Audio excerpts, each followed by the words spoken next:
Boa tarde, turma. Começando essa terceira aula com a correção dos exercícios propostos na segunda, no caso na segunda aula. Lembrando que as nossas aulas vão ser sempre à tarde. No caso, o horário de vocês é de 2h40 até 3h30.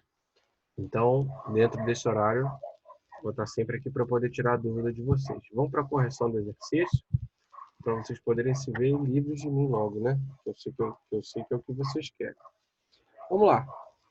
São 4 páginas, vai da página 8 até a página 11, né?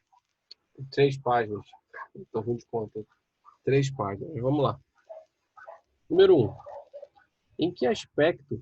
Lembrando que esses exercícios são os exercícios que eu vou me basear para a prova e para o teste. Então, se vocês não fizerem, não anotarem, não pararem o vídeo para poder fazer as anotações, automaticamente vocês vão ficar sem as respostas. E para poder estudar para o teste, para a prova, que é justamente no último trimestre, pode ser que dê algum probleminha. Então, estudem, parem, pausa o vídeo, anota, faz as anotações que têm que serem feitas. Então, vamos lá.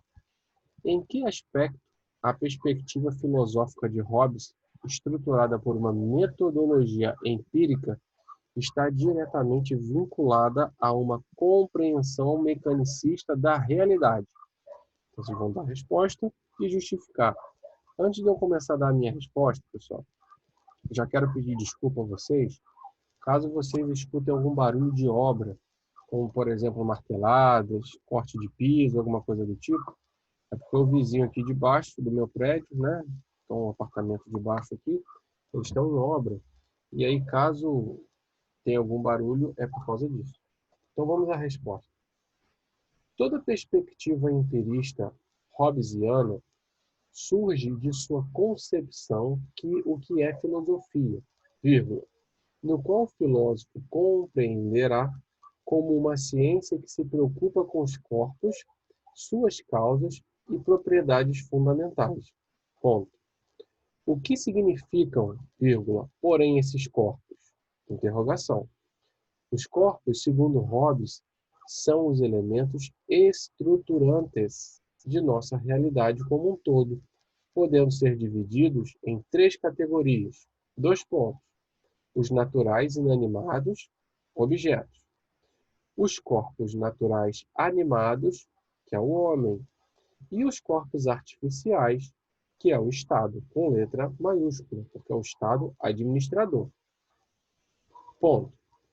Ora, evidencia-se de maneira clara que a perspectiva filosófica hobbesiana é fundamentalmente voltada para o real e sua estrutura dinâmica é factual.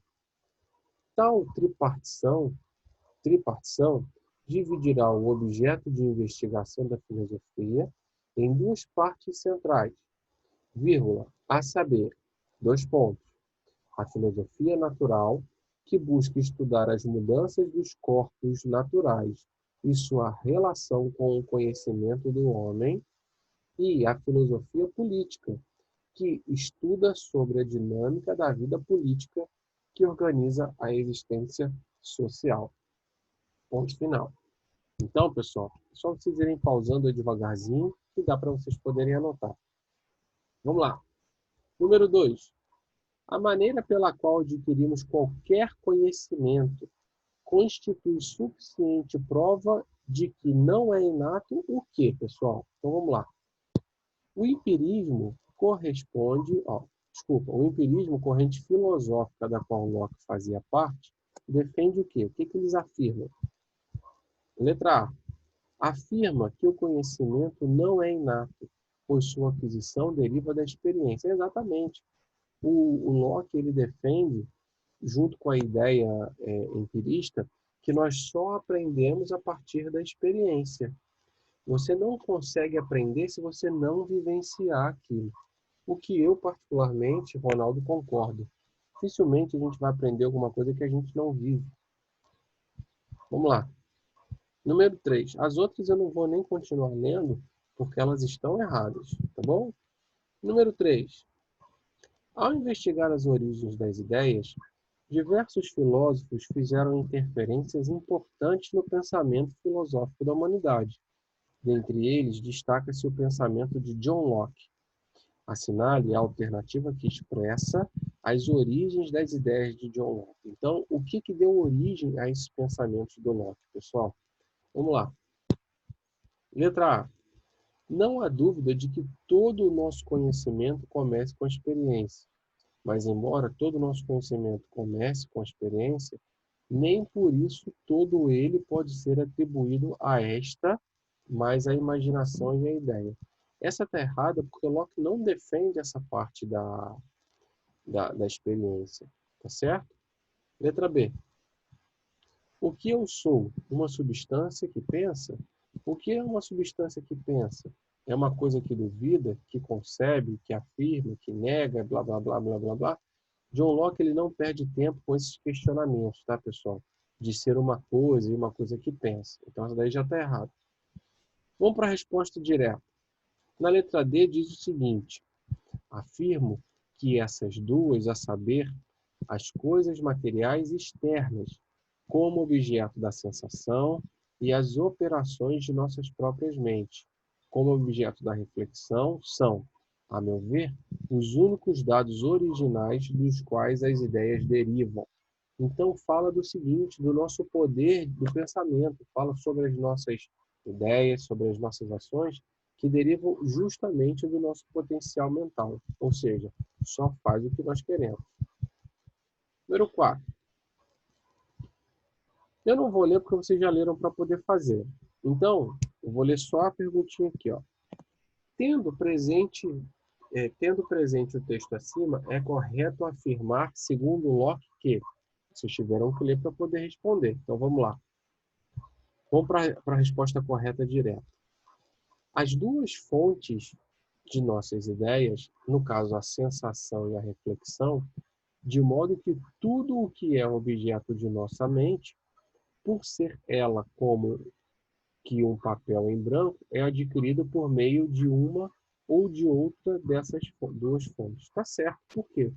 Porque o Locke ele defende que as nossas ideias, a partir da sensação e da reflexão que nós temos, vai preenchendo a nossa cabeça, porque a nossa cabeça, quando nós nascemos, é como se fosse um papel em branco. Então, essas relações vão fazendo com que nós possamos ter os nossos conhecimentos. Tanto é verdade que na hora da aula, na primeira aula, eu comentei com vocês justamente de um bebê que nasce numa região de conflito e um bebê que nasce numa área que não tem conflitos. A tendência é que a criança nascendo no meio do conflito acha aquilo correto, acontecer naturalmente, enquanto a criança que nasce num ambiente tranquilo, automaticamente vai achar aquilo errado. Por quê? O papel em branco daquela criança, a cabeça dela, não consegue conviver com aquilo desde que ela não saiba o que é. Número 5. Mais um textinho que vocês tiveram que ler para poder fazer sobre esses ideais de pensamentos. Então vamos à pergunta. Considerando os textos acima, nos quais são apresentadas as concepções de dois importantes filósofos modernos sobre a origem do conhecimento, no caso Descartes e Locke, representantes respectivamente das correntes racionalistas e empiristas, é correto afirmar o quê? Só uma dica, quando fala respectivamente, significa que é na ordem, tá, pessoal? Então, o racionalista, no caso, é Descartes, que vocês estudaram no segundo trimestre, e o empirista, John Locke. Então, vamos lá. A resposta correta na número 5 é a letra B de bola. Eu vou explicar para vocês por quê. Do ponto de vista de Locke, todas as ideias, mesmo as ideias abstratas, ou seja, aquelas que não têm forma, ou são impressões, ou são imagens de impressões empíricas. Ou seja, para você poder ter aquela ideia, você tem que ter visto, você tem que ter estado ali em algum momento. Isso é a ideia do empírico, você ter vivido aquilo ali. Por isso que essa está correta. Tá bom? Então vamos lá. Número 6. Suponhamos então que a mente seja, como dizemos, um papel branco desprovido de todos os caracteres, sem quaisquer ideias. Como é que ela chega a ser preenchida? De onde ela obtém todos os materiais da razão e do conhecimento? A isso respondo em uma palavra, da experiência, na qual todo o nosso conhecimento está fundamentado e da qual, em última análise, se deriva. É o que a gente estava conversando na questão anterior, né, pessoal? Está falando de que se a nossa mente, quando criança, é um papel em branco mesmo, que nós vamos adquirindo de acordo com as nossas relações, de acordo com o que a gente vai vivenciando. Então, vamos lá. As concepções expostas no trecho acima correspondem ao quê? O que vocês acham que é o certo? Está falando do empirismo. Está falando exatamente o que a gente estava conversando até agora. A gente está estudando sobre John Locke, então só poderia ser sobre ele, né? Descartes vocês já estudaram, Tomás de Aquino a gente não falou, Immanuel Kant a gente também não falou, então só poderia ser sobre o empirismo de John Locke, que fala justamente dessa relação com o meio, que nós vamos aprendendo. Número 7. A concepção empirista de ciência é uma característica marcante da filosofia inglesa moderna, da qual se destacam Locke e Francis Bacon. Entre as proposições básicas do empirismo está a de que, então vamos lá, entre as proposições básicas, pessoal, a correta é a letra A, que diz o seguinte: os preceitos da razão existem confirmações e podem ser desmentidos. Por quê? Eles acreditam que aquela ideia que você afirma, ela pode estar errada, desde que o outro comprove que você está errado. Se ninguém comprovar que você está errado, automaticamente você vai estar certo. Isso é uma ideia que vem desde a Grécia, né? Sobre aquela questão da polis, onde as pessoas vão conversando, vão debatendo, e desde que ninguém consiga te convencer ou te mostrar que a sua ideia é a errada, até então aquilo é a verdade, né? Então vamos lá. O texto citado retrata o empirismo de John Locke. Para ele, existem duas fontes básicas da experiência. Parece que está repetindo, nós já vimos essa, né? Que qual é? É a sensação, quando você tem aquela, vamos dizer assim, proximidade com aquele ambiente onde você está vivendo, pode ser uma sensação boa ou uma sensação ruim, e a reflexão, que você reflete a partir da relação com aquele meio. Por exemplo, a escola. Como que vocês podem falar da SENEC, do José Costa? Porque vocês vivenciaram aquilo. Pode falar que é bom, pode falar que é ruim. Como que vocês podem falar da casa de vocês? Porque vocês também vivenciam. Pode ser uma coisa boa, pode ser uma coisa ruim.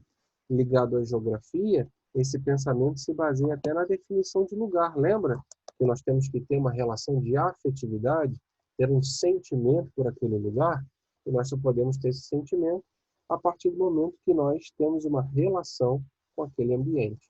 Por exemplo, a minha casa, vocês não podem falar, porque vocês não tiveram a sensação dela, vocês nunca vieram aqui. Automaticamente, vocês também não podem ter essa reflexão, correto? Então, número 8 é a letra C.